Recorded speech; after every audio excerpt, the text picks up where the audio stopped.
Tanggalin. And everyone, no, lahat kayo, turn over nyo lahat ng firearms nyo. Ibalik lahat sa supply room. Ibalik lahat ng armas nyo. Disarmahan kayong lahat. Kasi wala kayong kakwenta-kwentang mga polis. Wala kayong kakwenta-kwentang to serve and protect mga sinungaling. To serve and protect. Kayo pa ang tinik sa ulo ng mga taong bayan. I-abolish kayo as an organization at palitan na lang kayo. Yun yung tama. And I do hope magkaroon ng gera para, Diyos ko, wag naman sana. Magkaroon ng para umabante tayo because wala, paikot-ikot lang tayo. Ganito lang tayo ng ganito eh. Nakakasuyan eh. May kurakot kang mga politiko, may polis kang mga abusado. Nantoko anong klaseng bansa meron tayo?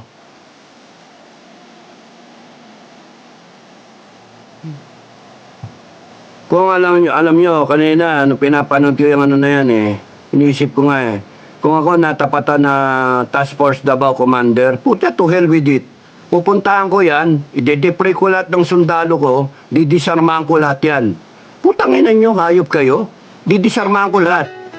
Well, mag-away na tayo. Gusto nyo, magbarilan tayo. Malalaman kung sino yung matibay eh.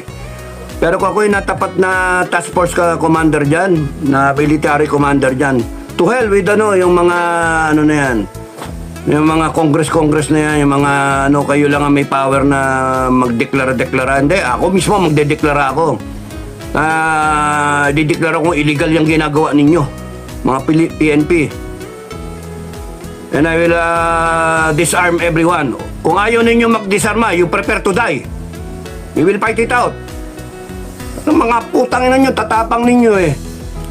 Puta, mga civilian na dapat kayo nagpo-protect eh. Paano magiging instrument ng nation building eh?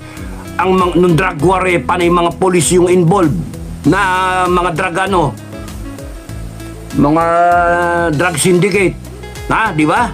Mga police pa yung may nag-handle ng mga kriminal. Mga kidnap for ransom. Yung mga recycling ng mga nahuling droga. Mga ninja cop. Panay problema binigay ng pulis eh. Kasi ito ngayon, yung KOJC. Kaya nga, kayong mga nasa Senado, no? Kayong mga nasa Senado, kayong mga Kongreso, lahat kayo, imbestiga na naman kayo, mangyayari dyan. And then, ano na naman mangyayari? Wala. Ay, nako. Ang sa akin, failure yung organization. Failure. Anong gagawin mo pagka-failure, no? Isara mo. Pag gumawa sa negosyo, bad investment. Talagang bad investment. Magkano ba budget ng PNP? Bad investment talaga kayo. Panay sakit ng ulo. Panay sakit sa damdamin. Hindi nyo na may babalik yung mga namatay.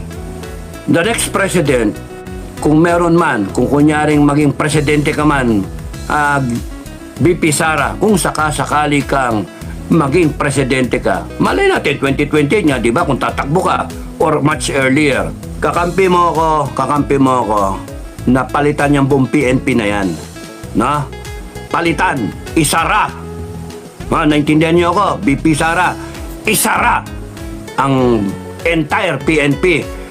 Yung mga nandyan na mga i-reprocess sila. Tignan kung sino dyan yung talagang mga scalawag once and for all.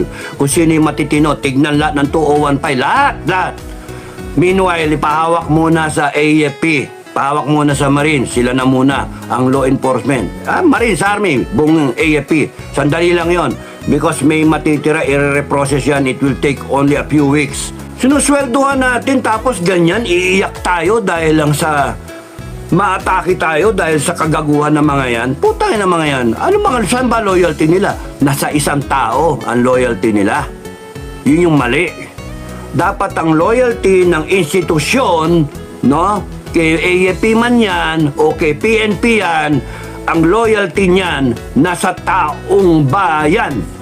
And that's the reason kaya sila nandyan. That's the reason why they are existing as an organization. To protect the people. Di ba? To protect the Constitution. Tignan nyo ginawa ng PNP. Anong Constitution na pinoprotect nila? Bina-violate nila yung rights ng mga tao. Wala silang pakialam.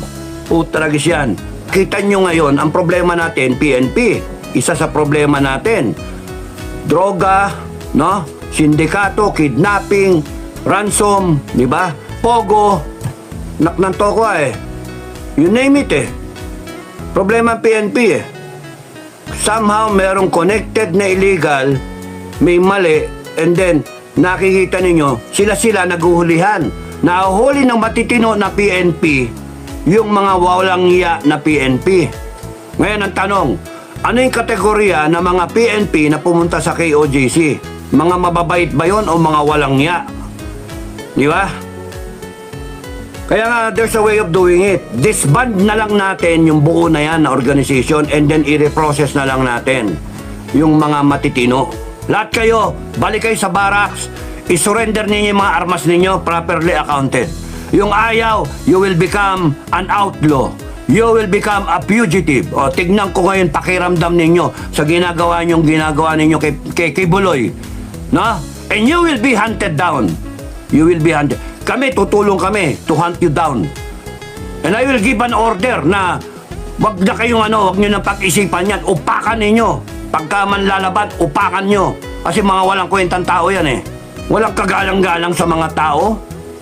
Ha? Titignan-tignan lang nila, tatawa-tawanan lang nila. Akala mo kung mag-aasa sila? Lahat yan dapat tanggalin sa serbisyo. Without pay, without benefits, without pension. Sorry na lang sa inyo, ayaw namin. Magkagera bigla at lahat ng agencies ng government ay yari kayo sa amin. Kaming mga FGF. We will defend the Republic pero at the same time, we will clean the Republic of all these wrongdoings na ginawa ng iiwanan ng mga politiko nating gago. Sino tatakutin nyo? Kami tatakutin nyo? Tatakutin nyo taong bayan? Hindi kami matatakot sa inyo. 2 por 2 lang ang katapat ninyo. Pukpukin namin kayo pag tulog kayo. Mga gago kayo. Ang tatapang nyo kuno. Yung baril ninyo galing sa amin Soling nyo sa amin. Mga gago kayo. Wala kang mga ano kayo. Wala kayo utang na loob. Api-api nyo yung mga taong bayan. Lahat kayo disbanded. Ngayon, kung kayo magiging rebel force, ay good luck sa inyo. Be sure magpakamatay para kayo sa cause ninyo. No? Anong cause ninyo? Corruption? No? Illegal lahat, droga. Okay lang, uubusin kayo. Uubusin namin kayo. Hindi nga dahilan yung sasabihin na nautusan lang ako. Sumusunod lang ako. Sorry, sumusunod lang ako. Okay, walang kaso. Bye-bye. And then nakita ko yung mga nagbablog, mga nagsasalita doon sa vlog, sa live feed. Di natin masisisi yung mga polis natin. Puti. Para bang ginajustify pa natin na okay lang yung mga maging gago yan kasi sumusunod na sila sa utos na gago. Hindi yun Walang excuse walang excuse kasi di baril yung mga yan. Anytime yung buhay natin, isasalalay natin sa kanila.